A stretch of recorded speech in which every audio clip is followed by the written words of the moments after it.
Detikers, kalian tahu nggak sih Boyke Suryanata?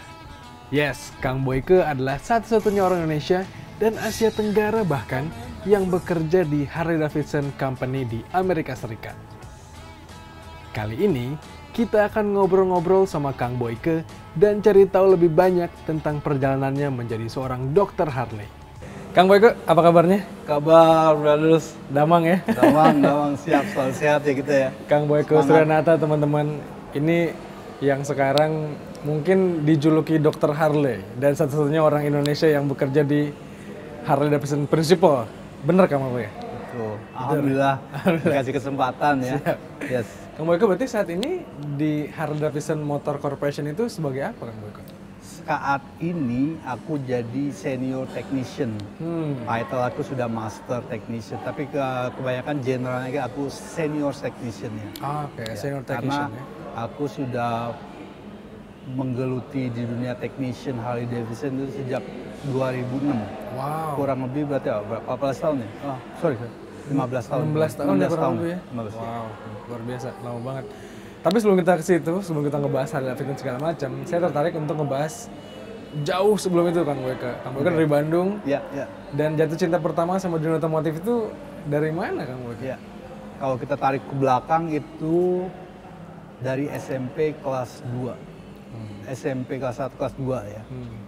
Itu awalnya dari paman aku sih. Kalau papa aku, dia anak motor, tapi anak kalau kata di Bandung itu motocross Bandung nama klub. Yang aku ingat banget dia punya jersey di belakangnya motocross Bandung. Dia suka naik motocross. Cuman aku nggak suka. Suaranya kayak nyamuk kayak gitu, aku nggak suka aja. Tapi paman aku dia tukang jual mobil bekas dan motor gitu ya. Dijual ada motor Inggris, AJS, BSA. Ada satu Harley Davidson motor tahun keluaran 40, ya perang dunia kedua lah ya, 42 pada. Itu flathead engine namanya. VL ya kodenya? Oh, bukan, WL. Oh, WL. WL atau W atau apa. Itu flathead engine 750 cc. Dari situlah awalnya. Karena kalau dipanasin sama paman aku, ini kok suaranya beda ya dibanding motor-motor yang lainnya gitu. Itu sih apa impress pertama ya, kesan pertama dari motor Harley, suara, wah bagus banget. Aku sampai bilang sama paman, Wak namanya, Wak bisa gak aku cuma nyuci motornya aja? Boleh ya, boleh nyuci motor. Akhirnya nyuci motor pegang-pegang elap-elap, waduh mau banget nih. Harus punya ini bilang gitu. Suatu saat ya. Itu SMP ya, SMP, SMA masuk, tetap terkengang-ngiang gitu. Aduh mau Harley sampai punya sumpah serapanya. Gue nggak mau punya motor pertama gue selain Harley Davidson. Wow. Itu kan sumpahnya itu berat juga tuh Kang. Berat juga. Temen-temen tuh sampai bilang, lo mah ketinggian lo, ngimpinya ketinggian. Bener gue nggak mau kan. Ya bener nanti anak teman-teman punya GL Pro, punya RX King saat itu kan. Aku mah enggak, naik angkot aja, gue mau naik angkot. Rumah jauh kan di Bawah Batu, SMA 2 kali tuh naik angkot. Gitu aja udah nggak mau. Tekad mau banget Harley gitu. Yeah. Dari situ sih awalnya tuh. Akhirnya kesampaian Harley pertamanya apa Kang? Iya, akhirnya kesampaian setelah aku sampai di Amerika. Oh oke. Kalau di Indonesia nggak mungkin, uangnya banyak. Aku nggak punya uang gitu saat itu. Banyak, itu jadinya gimana ya? Kalau kita punya mimpi besar, itu mimpi suatu semangat di dalam hati kita untuk mendorong. Jadi aku percaya banget alam semesta tuh membantu dorongan kita semangat untuk menjadi kenyataan gitu. Yang jelas tetap ya profesionalisme atau doa dari orang tua itu pasti ada. Prosesnya ya, kerja keras. Nah saat itulah tahun 98 terjadi ada kerusuhan Indonesia kan. Aku pikir ini nggak mungkin lama pasti nih prosesnya nih. Makanya saat dari situlah aku intinya mau kayak nggak bisa tinggal di Indonesia, harus ke luar negeri. Nah, alhamdulillah aku punya temen di Amerika. Saat itu memang lagi mudahnya aku minta tolong sama temanku untuk minta invitation, ngundang dan intinya tinggal di Amerika. Dapat surat itu, dapat surat invitation, nggak lama kemudian aku langsung nekat aja ke Amerika. Wow. Nekat ke Amerika, nggak punya uang, nggak pas punya tiket, macam-macam, nekat ke sana langsung. Iya, iya, iya. Dari sana yaitu Story begin. Oke, Kang, sebentar Kang, kita balik lagi Kang. Ya, dari SMA biar ngurut nih ya. Ya, ngurut boleh. Berarti abis dari SMA 2 Bandung, Ya. Kang Boyke itu nggak langsung ke Amerika ya? Maksudnya? Enggak. Oh, aku skip, sorry. Aku skip satu lagi. Setelah SMA, kelas 3, aku nggak switch langsung ke pikiran dapat high division, enggak. Aku mau jadi angkatan udara. Mau jadi intinya kayaknya enaknya bagus banget nih kita punya pesawat naik pesawat tempur gitu. Jadi pilot ya? Jadi pilot itu. Nah, aku daftar akademi militer. Itu beres SMA? Beres SMA, pas banget kelas 3 SMA, beres itu tahun 93. Tahun 93, aku daftar Akmil, udah selesai kuliah nih, selesai SMA, daftar Akmil, alhamdulillah lolos, fisik, paperwork, ujian lolos, pas terakhir itu pantauhir namanya, pantau hasil akhir. Aku nggak lolos. Sedangkan itu udah jauh, udah dari kan biasanya kalau lulusan tuh Juli Agustus ya. Itu aku udah sampai hampir Desember itu. Nungguin itu ya? Akhirnya nggak lulus. Waduh, aku bilang. Akhirnya nganggur kan setahun itu. Nganggur setahun. Biasa anak-anak Bandung saat itu tahun 93 tuh lagi mau motoran gitu ya. Tetap aku nggak mau jadi teman-teman biker, tapi nggak mau naik motor-motor Inggris, motor apa. Naik angkot. Di tahun itu lumayan ya Kang ya, motor Inggris lagi mendominasi ya. Betul, mendominasi dan juga lagi kuat-kuatnya ya. Cukup banyak gitu. Jadi ya gitu ya adalah. Ya, aku dunia hitam lah di situ. Ya, main sama anak bikers dan lain-lain. Keterusan sampai tahun berikutnya. Jadi aku hilang timing itu 1,5 tahun kan ya intinya. Buat main-main ya? Buat main-main ya, kepala ruguh lah itu. Kepala ruguh. Intinya emang jati diri ya, kayak gitu. Akhirnya aku pikir saat itu tahun kedua itu aku pikir, aduh nggak bisa nih begini terus nih. Aku emang harus sesuatu tadi. Jadi ya aku pikir salah satu untuk keluar negeri memang banyak teman cita-cita itu belayar. Cruise ship. Berlayar ya. Belayar ya. Gimana cara edukasi? Perhotelan. Nah, dari situ perhotelan aku masuk tahun 95 itu. Tahun 95 aku masuk perhotelan. Nah, dari situlah ada suatu prosesnya tuh aku berkenalan sama temen yang orang Amerika tersebut. Setelah dia pulang ke Amerika, aku belum selesai kuliah. Setelah aku kuliah selesai, nah baru itu aku kontak dia, dapat invitation dan aku ke Amerika. Ke Amerika aku akhir tahun 99. Awal kalau nggak salah akhir 99 atau awal tahun 2000. Aku menginjak ke Amerika. Nggak punya uang, modal nekat. Akhirnya ya kalau di Amerika itu kalau mau kerja harus proper, paperworknya betul, ada visa tersendiri dan visanya memang agak sulit, butuh proses waktu juga. Akhirnya aku ya tinggal di Amerika kan butuh uang kan ya buat hidup dan lain-lain. Akhirnya aku malah dapat kerjaan sambilan gitu ya, karena kan kalau aku kerja di hotel atau di restoran itu perlu paperwork. Ini kayak kesana legal lah gitu. Ilegal yaitu aku kerja sama nenek-nenek. Nenek-nenek temennya aku juga neneknya itu. Jadi udah kamu bantuin aku aja kerja. Motong rumput, motong trim pohon-pohon, pokoknya gardening. Yang penting dapat uang lah Kang ya. Yang penting dapat uang gitu. Buat hidup. Ya, waktu aku jalanin akhirnya sampai 3 bulan aku dapat surat visa buat kerja. Waduh, udah senang banget langsung daftar apply kerja di hotel, langsung terima karena aku dapat certification, aku opening team di Hyatt Regency Bandung. Oke. Itu kemampuan aku. Jadi, oh kamu pernah di Hyatt Regency Bandung dan aku ngelamar di Hyatt. Itu pada saat kuliah di Bandung tadi ya Kang ya? Betul, betul. Lalu pas di Amerika jadinya relate ya? Betul, betul. Ya jadi relate banget di Hyatt Regency Bandung, itu otomatis aku keterima.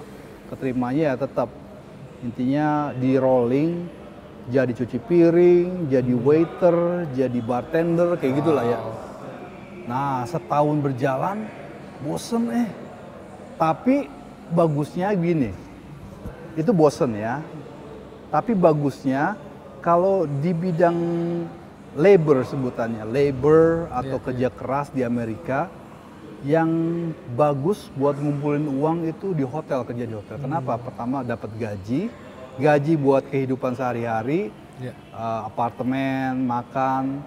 Ada satu lagi yang bonus dari hotel tersebut, nggak beda, tip beda. Nah bonus itu kita bisa nabung dikit, tip per hari dapatnya lebih besar dibanding gaji. Kalau hotel tuh. Amerika kan budaya tipnya juga lumayan. Betul, budaya tipnya tetap betul ya. Dari situlah gue dapet motor Harley pertama. Wow. Ya, dari situ gue nabung sama 1 tahun, dapet motor pertama itu motor generasi Shufflehead yang family-nya Dyna-nya, FX-nya, FX. Makanya itu nggak ya, masih kejangkau sama aku. Saat itu aku beli cuman $3.500. Di Amerika sendiri berarti model klasik pun cukup murah juga dengan cukup murah juga ya. 3.000. Ada ininya, ada stepnya. Kadang-kadang klasik kan ada yang kayak knucklehead itu cukup mahal. Cukup mahal ya. Karena kolektor ya. Kolektor item. Kalau Shufflehead itu affordable, bisa. Nah itu motor pertama aku. Dari Harley pertama sampai akhirnya ada benang merah masuk ke Harley Davidson itu gimana Kang? Karena kan kalau dari tadi kita cerita kan cukup panjang sebenarnya di dunia perhotelan ya sebenarnya Kang Boyke ini ya. Awal dari karir dan menginjak di Amerika, betul dari saya penasaran malah awal ngopreknya, karena mungkin di Amerika nggak kayak kita kali yang gampang pinjem kunci sana pinjem kunci ini, buka-buka motor sendiri gitu ya. Gimana awalnya dari hotel? Apakah pulang tiba-tiba ngoprek Harley-nya atau gimana Kang? Pasti kamu kaget. Aku punya Harley, nggak tahu cara ganti oli. Kosong, pengetahuan kosong. Di tahun itu tapi ya? Aku perhotelan. Aku cuma naik Harley itu motor-motoran aja. Ganti oli nggak tahu.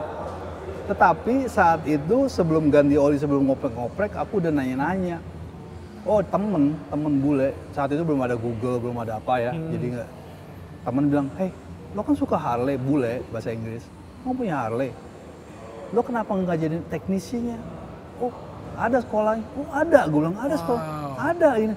Nah mulai kan tertarik, wah ini boleh nih. Dibanding gue kerja di hotel terus gitu, kayaknya enak.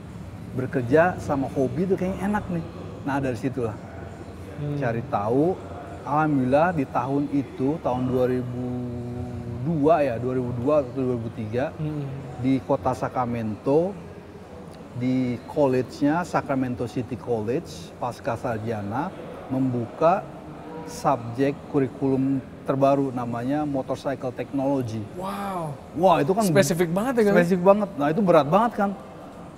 Akhirnya gue daftar, dites, intinya pengenalan motor, akhirnya keterima intinya.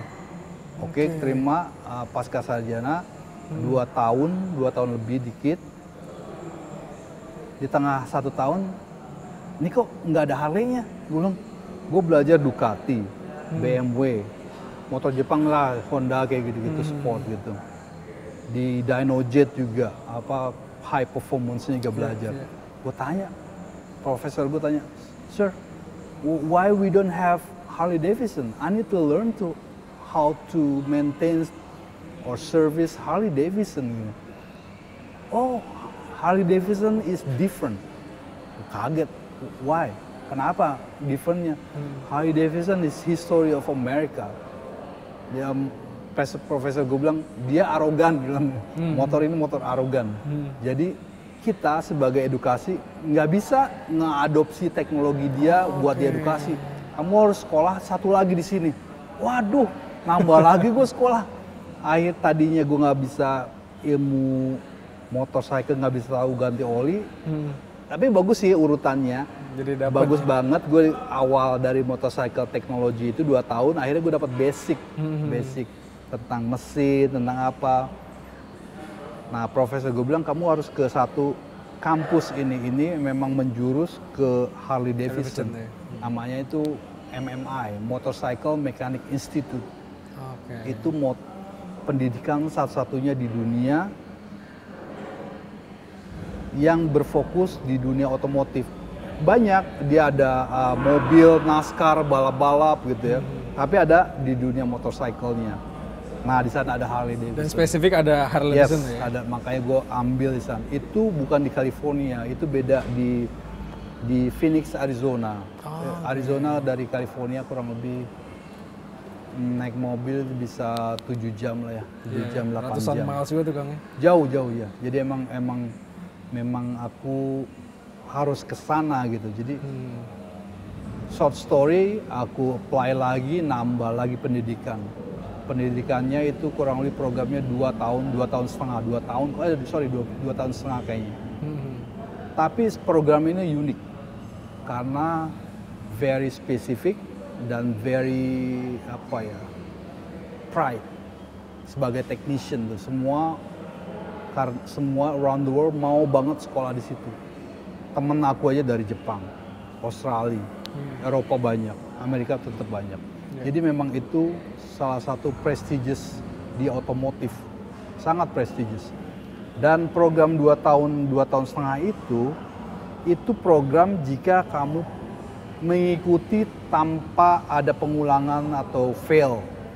Jadi sistemnya di sana Motorcycle Mechanic Institute itu fail or no fail. Jadi lo gagal atau lo lulus. Jadi gini, setiap 2 minggu sekali lecture di kelas, kasih buku, teks dan lain belajar.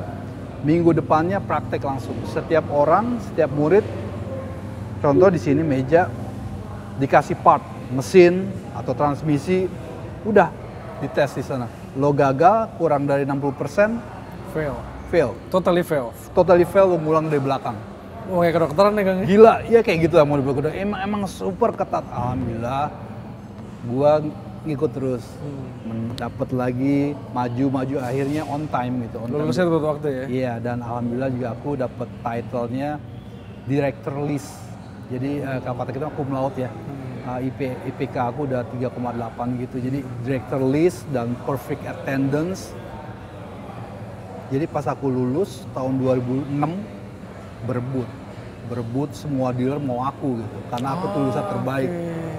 Director list, perfect attendance tuh aku nggak pernah bolos-bolos, walaupun 1 jam aku on time. Sebelum kelas aku minimal 10 menit udah nongol duluan gitu. Itu namanya perfect attendance. Jadi memang mereka ngelihat profesionalnya aku dan keinginan aku tuh sebagai technician sungguh-sungguh gitu. Udah dari situ berebut semua. Sejak 2006 itu? 2006 selesai lulus, dia sama profesor aku, udah Boyke kamu mau pilih kemana, yang mana, kerja di mana?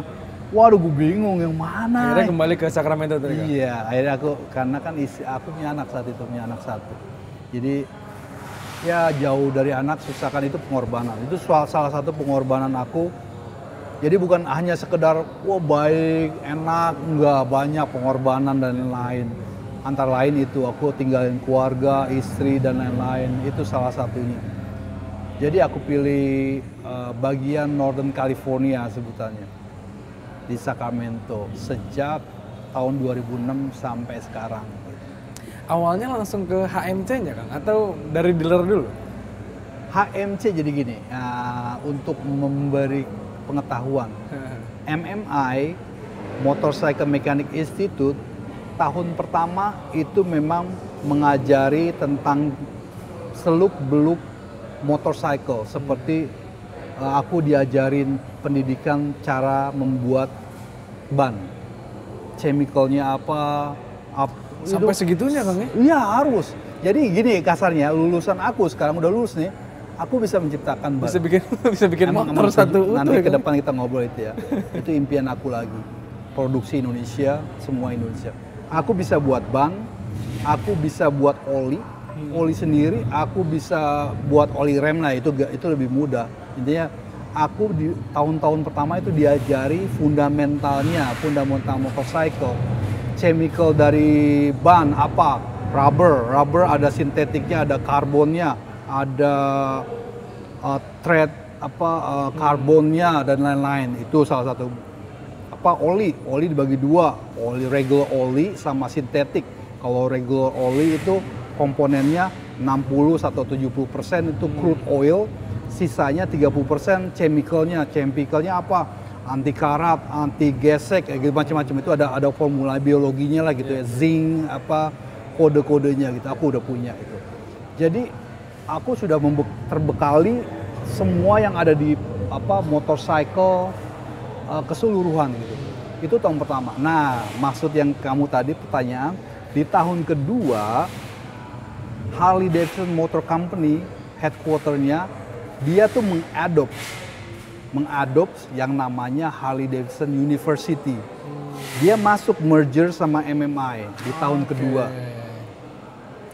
Jadi di tahun kedua aku udah spesifik yang ngajar pabriknya Harley di sana, tapi di edukasinya gitu. Berarti kan Kang Boyke ini sederhananya sebenarnya bukan berangkat dari mekanik yang kayak teman-teman di Anak Elang. Betul, bukan. Kayak Siliwangi. Bukan. Yang kalau belum ada kren untuk naik harus ngolong, kan Indonesia kan bengkel-bengkel tuh gitu. Jongkok kan kalau benerin motor, ganti oli kan jongkok. Kalau di Amerika kan mungkin naik ke atas, naik kren, bersih gitu ya. Airlift sebutannya. Lift. Kren, kalau kren mah gitu di tangga gitu. Kalau airlift ya. Airlift betul. Kalau di Indonesia kan mekaniknya semua lumayan ekstrim lah. Betul. Tapi ada kemungkinan nggak sih Kang mekanik-mekanik bertalenta dari Indonesia ini seperti Kang Boy mungkin ikutin jejaknya? Tapi kalau ikutin jejaknya harus perhotelan dulu segala macam ya? Enggak mungkin sih. Gak? Intinya mungkinnya tuh ada dua sisi nih. Sisi pertama keluar biaya mahal karena harus jebolan MMI tadi, Motor Mechanic Institute tadi. Biaya mahal men. Aku biaya pendidikannya aja di MMI itu pendidikannya aja 2,5 tahun, belum ada mundur-mundur ya. Itu kurang lebih $28.000. Wow. Belum biaya hidup, belum kos-kosan atau apartemen. Wah. Itu hampir 500 juta sendiri Kang ya? Yes, itu pendidikannya aja. Pendidikannya aja ya? Dan Jadi, itu di tahun segitu Kang? Yes, di tahun 2004-2003 ya. Wow, gimana sekarang ya? Sekarang nggak jauh beda sih, tapi ya? naik ya betul. Tapi lulusan MMA itu udah dipastikan ditarik sama prinsip-prinsip betul. Pabrikan ini ya? Betul, yes. Udah intinya udah terjamin, dan intinya kalau kita lihat investment, kita gaji segini, kita balik modal lah gitu intinya ya, kasarnya gitu. Balik modal. Itu kenapa mungkin sampai saat ini belum ada orang Indonesia yang di HMC juga Kang ya? Alhamdulillah. Ya jadi intinya sih memang ya aku satu-satunya orang di dunia, di Asia Tenggara yang bekerja lulusan Motorcycle Mechanic Institute, karena aku sudah punya PhD dan motor technician, bekerja lagi di Amerika Harley Davidson-nya. Memang aku orang salah satunya di Asia Tenggara. Kalau di Asia, temen aku banyak di Jepang. Tadi cerita ya. Tapi Asia Tenggara, Singapura, Thailand, aku memang sendiri. Wow.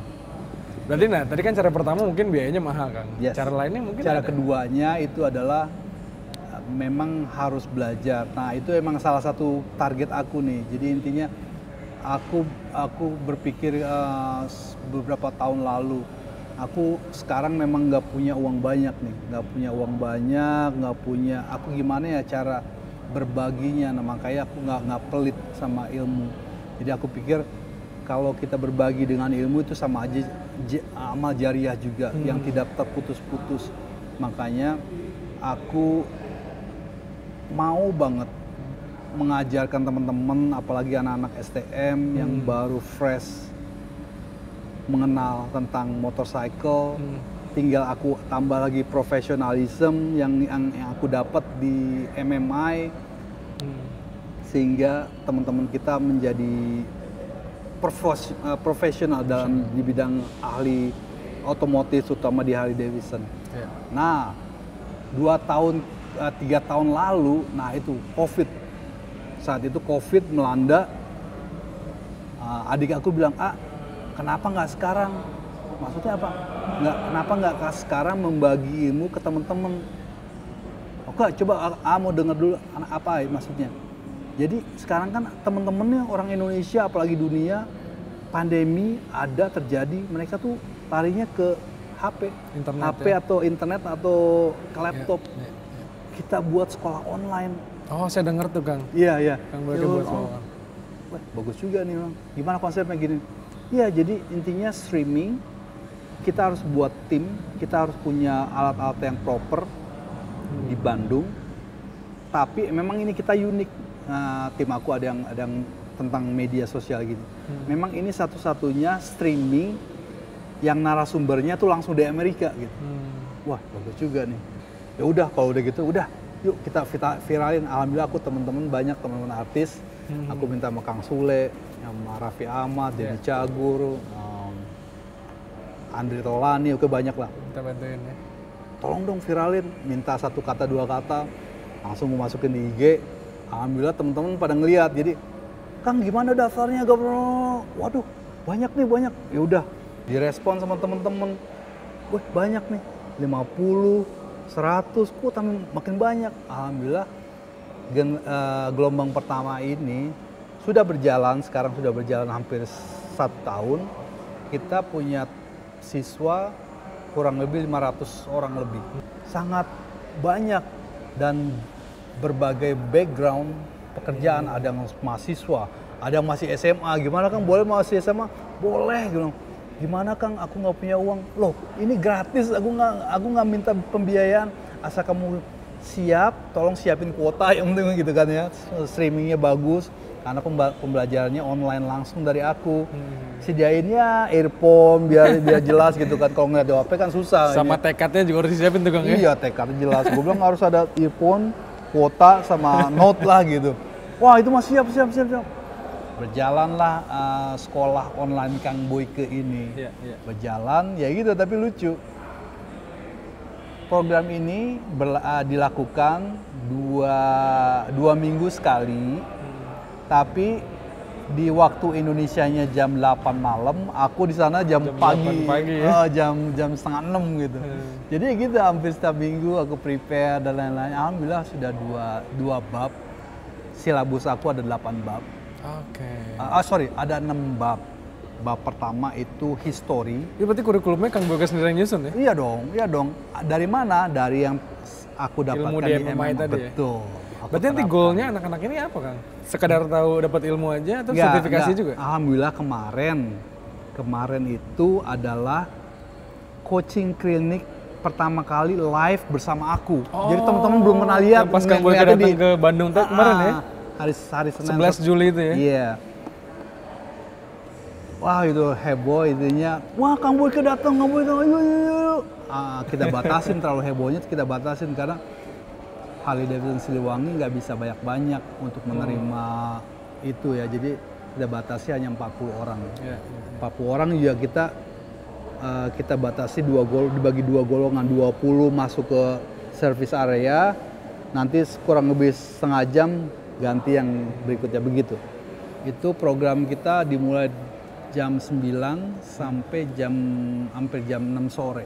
Cukup lama, tapi kemarin cukup lama, memang nggak bisa sehari, butuh banyak. Jadi tapi tetap untuk pertama kali live langsung bersama aku, mereka sangat antusias. Waduh, pertanyaan bagus banget. Jadi aku ngejelasin, tanya ini, ayo jawab.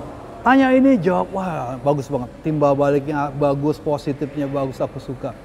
Jadi aku suka banget teman-teman datang dari berbagai elemen, ada yang kuliah, ada yang satpam, ada macam-macam, aku suka banget. Dan goalnya tadi apa Kang?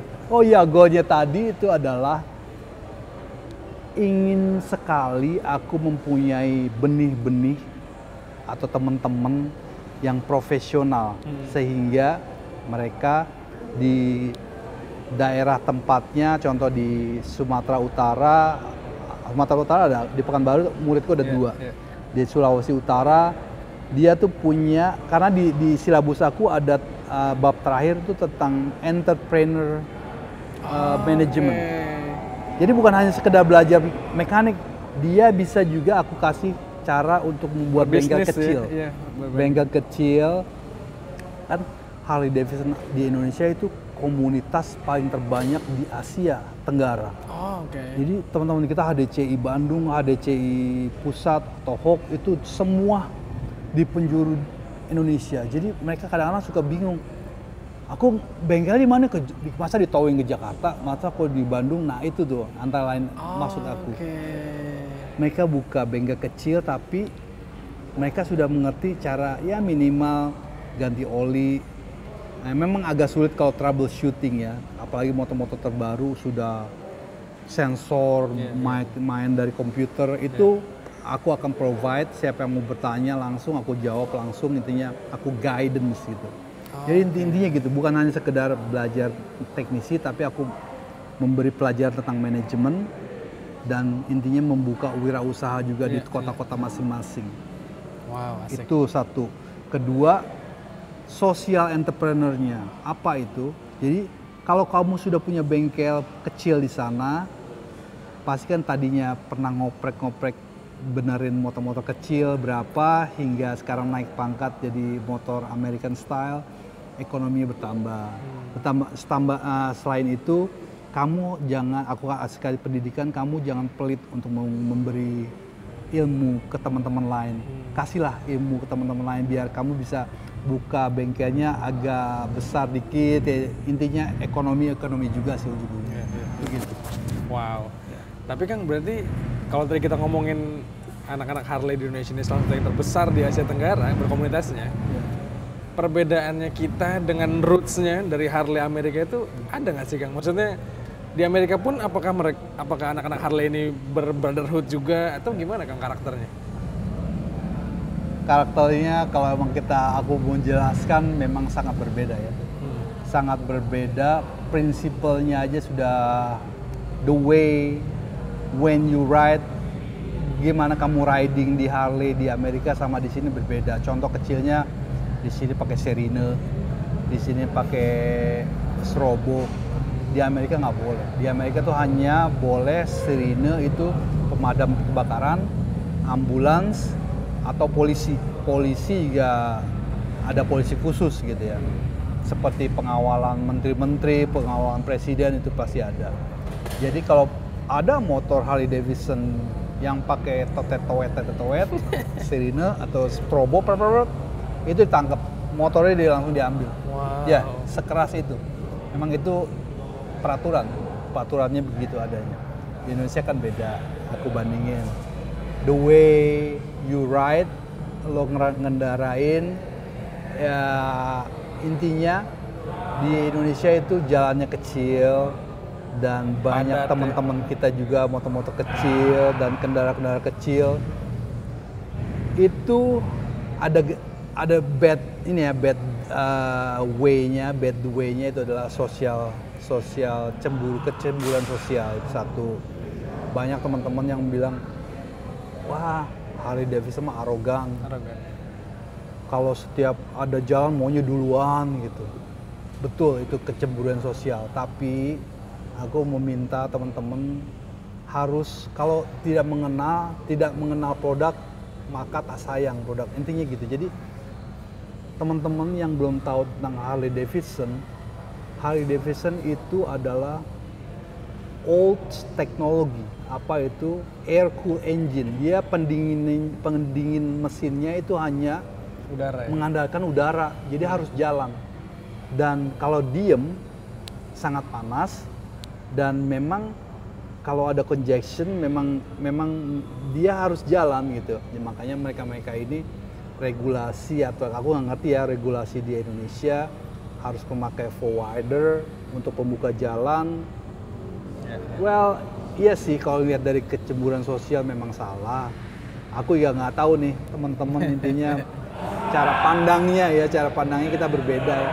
Tapi aku approach-nya ngasih pengetahuannya adalah tolong pahami motor ini.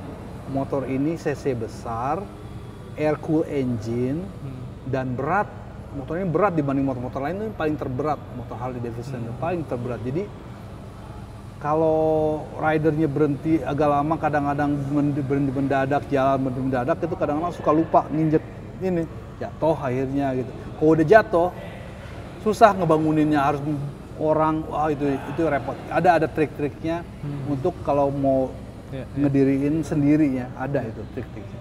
Jadi gitu, contoh. Harley Davidson itu identiknya di suara. Orang yang nggak kenal, wah itu suara kencang banget, arogan banget, bor gitu. Sebenarnya itu karakter dari motor itu sendiri gitu, nggak bisa kita suara pelan. Dan juga kalau kita gas-gas gitu, kita memang ingin jalan dan memang air cool engine itu ya kita memang harus jalan. Jadi memang harus ada yang membuka jalan dan harus jalan intinya. Emang ini gray area nih. Ya, jadi saya juga sadar kayaknya berat pasti Kang Boyke untuk menjawab. Ya, betul. Dari Harley Davidson Motorcycle Corporation bahkan kan. Betul. Tapi ya pasti beda-beda negara karakternya beda-beda ya Kang ya. Dan kebetulan di Indonesia kayak gitu. Tunggu sebentar, gue potong lagi. Itu di Indonesia. Di Amerika beda lagi. Di Amerika itu kalau tentang suara ya. Di Amerika itu ada slogan loud pipe save life. Oke. Sebesar-besarnya suara di jalan raya itu akan menyelamatkan nyawa.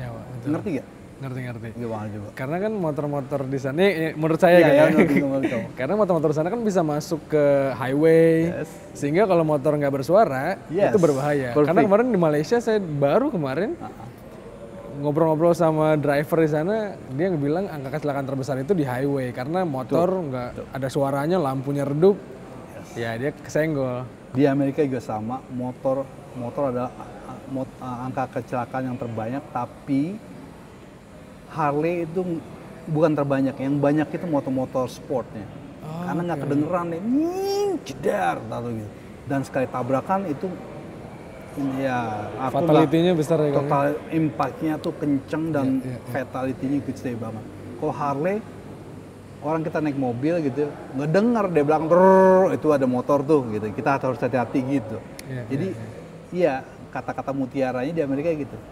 Loud pipe save life. Jadi beda kan kalau di Indonesia kita masukin ke adopsi ke Indonesia arogan, motor suara gini gitu. Jadi gimana? Gue ya bingung ceritanya. Kayak gitulah contoh-contohnya. Masih banyak lagi. Ya karena kita mencoba pengen mengadopsi budaya-budaya luar ke kita, jadi ya perlu banyak penyesuaian juga ya Kang. Betul. Oke. Banyak. Nah Kang, ini mungkin udah pertanyaan terakhir nih, kalau udah cukup panjang kita ngobrol Kang. Betul. Tadi kita ngomongin produk spesifik tentang Harley, ngomongin loud pipes juga. Saya juga salah satu orang yang pecinta suara Harley dari kecil, saya suka banget. Tapi kesini-sini, saya kemarin banget di Anak Elang ini nyobain Sportster S. Dan saya cukup gregetan lah Kang. Rasanya dengan budget segitu, mending ambil 48 lah gitu. Betul. Tanggapannya Kang Boyke gimana Kang dengan sekarang generasi terbaru Harley itu yang mulai lebih kalem, lebih ramah lingkungan? Gimana betul. Kang? Aku orangnya prinsipalnya black and white sih, nggak ada gray area, nggak ada area. Aku jujur aja, produk yang sekarang terbaru ini sebutannya teknologi Revolution Max.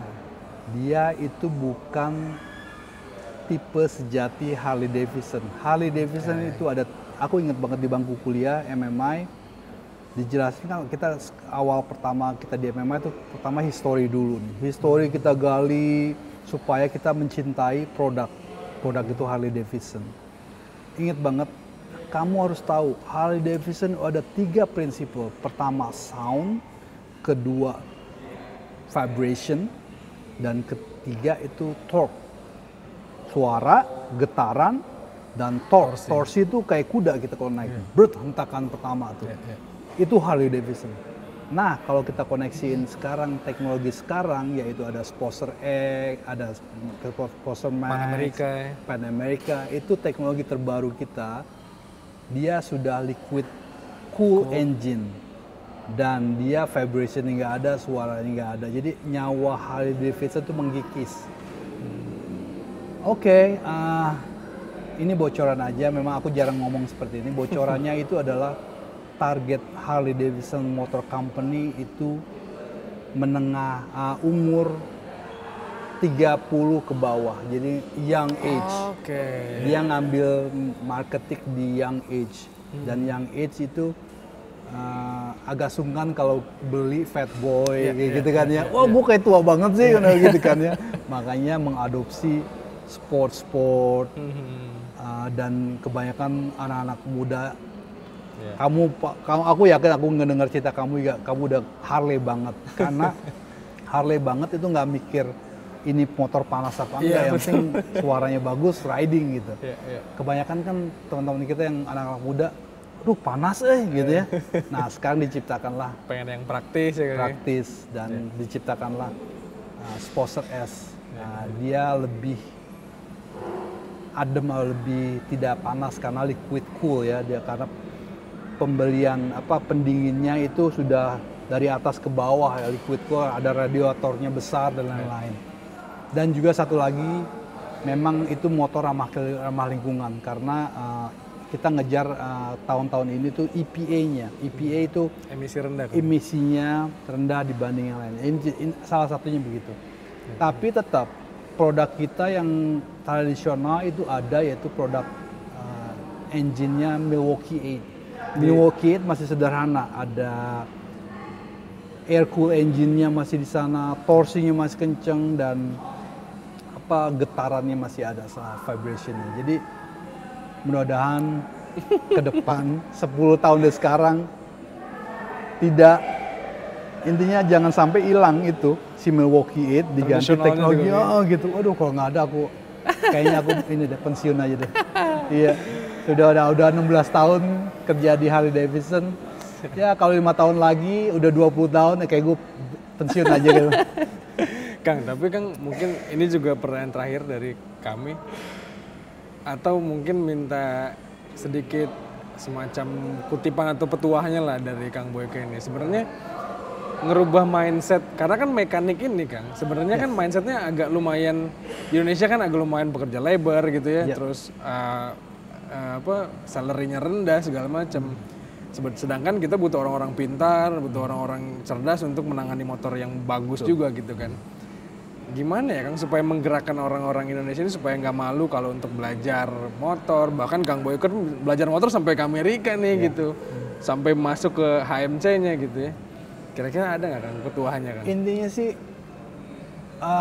aku sudah memantau ya dari dulu pemuda-pemuda Indonesia itu sangat kreatif. Saking kreatifnya dia melupakan profesional gitu. Jadi memang kekurangannya adalah profesional. Gimana yang tadi kamu udah sebutin, profesionalnya masa motor mahal yang ratusan juta, ini malah itu satu ada tuh, itu 2 miliar itu, limited edition. Grand American Touring ya. Revival. Jadi perlakukanlah motor-motor yang mahal-mahal ini harus ada profesional. Masa ngerjain motor ini jongkok kan? Udah gitu toolsnya ngegretak itu di Amerika apa aku tools jatuh itu no. Itu big udah no, ya? Big no banget. Jadi bakal kualat loh.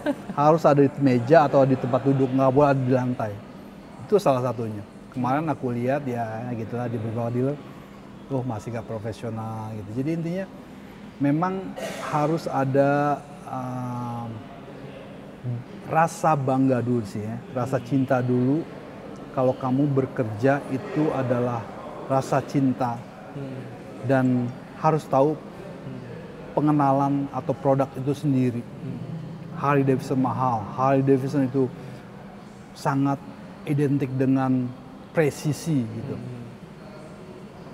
Ada aku lihat di bengkel Harley Davidson. Masa ada kunci Inggris? Kunci Inggris itu bahasa Inggrisnya adjustable wrench. Jadi kalau mau apa-apa praktis, mau satu kunci bisa macam-macam gitu. Tapi presisinya nggak ada. Presisinya itu lo punya itu harusnya kunci setengah, tapi pakai yang kunci Inggris diatur-atur, akhirnya nggak presisi, pas lagi dibuka, sak, ngerusak si baut itu. Jadi kan itu profesional, rasa tanggung jawab kita. Jadi itu intinya sih memang kita harus rasa cinta dulu, rasa cinta dan pengetahuan tentang produk Harley Davidson. Setelah itu baru kita godok profesionalitasnya. Nggak intinya shortcutnya memang harus profesional dan rasa ingin tahu banyak banget tentang produk tersebut. Itu sih. Dan industrinya harus ngebarengin ya Kang ya? Yes. Industri harus ngebarengin dalam arti mekanik yang berkualitas pun harusnya dibayar sesuai dengan ilmunya dia ya Kang ya? Yes. Karena itu penting banget ya? Betul banget. Oke. Ada lagi yang harus disampaikan Kang Boyke kira-kira untuk teman-teman yang nonton? Ada sih, ini emang deep nih, terutama para pemerintah nih. Pemerintah tolong perhatikan juga, intinya Harley Davidson itu adalah motorcycle, American motorcycle dan cukup high tech dan presisinya bagus dan sejarahnya bagus. Banyak memang mungkin kurang pengetahuan atau kurang edukasinya tersebar di semua teman-teman. Jadi intinya memang kesannya motor ini motor mahal, motor arogan. Ya, itu dia tadi. Mungkin harus ada semacam edukasi tentang ini motor tuh teknologinya begini, suaranya besar begini. Ini harus ada pengenalan itu juga. Jadi memang ada suatu histori. Ini berhubungan dengan pemerintah. Punten. Aku belajar tentang histori Harley Davidson.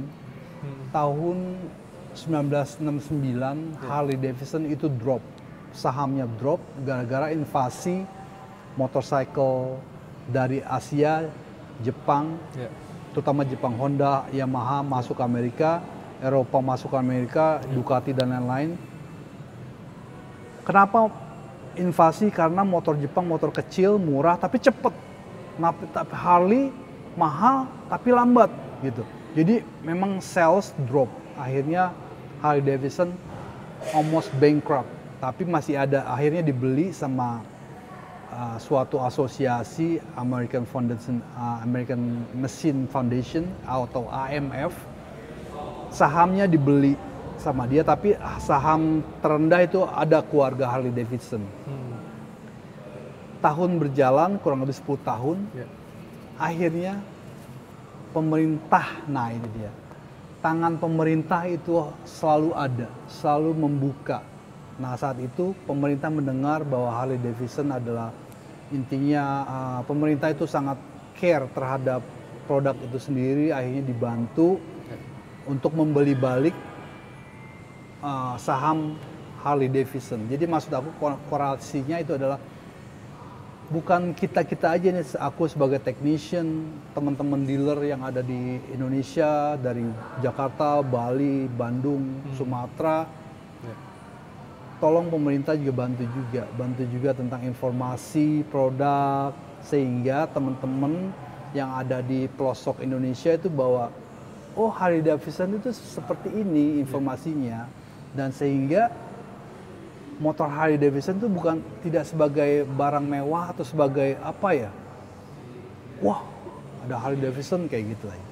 Jadi memang kita perlu informasi dan edukasi dari atas pemerintah, dealership, dan juga teman-teman pendidikan setara STM atau teman-teman kita di daerah otomotif, begitu sih. Oke.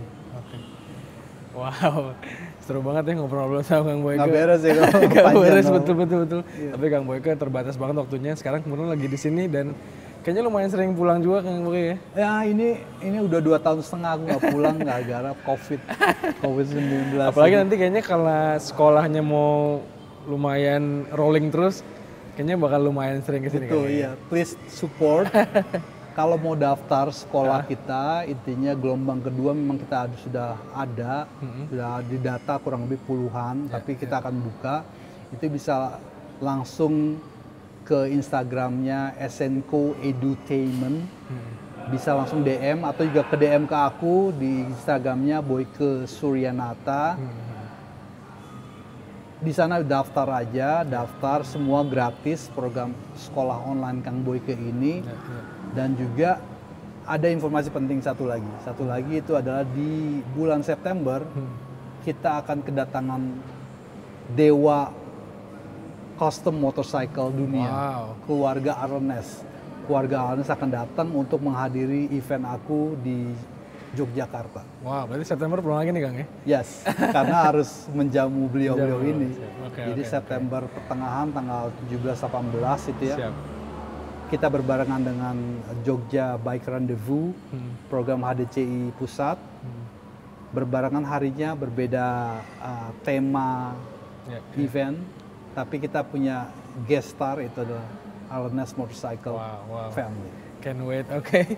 Kalau gitu Kang Boyke terima kasih banyak kasih, atas ngobrol-ngobrolnya. Semoga perjalanan pulang ke Amerikanya menyenangkan, Kang. Amin. Dan sampai selamat lagi ketemu keluarga. Nanti kita ketemu lagi di sini September, Kang ya. Yes, siap. Jangan lupa subscribe channel YouTube aku. Aku punya YouTube nih. Lagi belajar juga. Spesial channelnya namanya Kang Boyke. Kang Boyke. Oke, siap. Terima kasih, teman-teman. Terima kasih. Bye.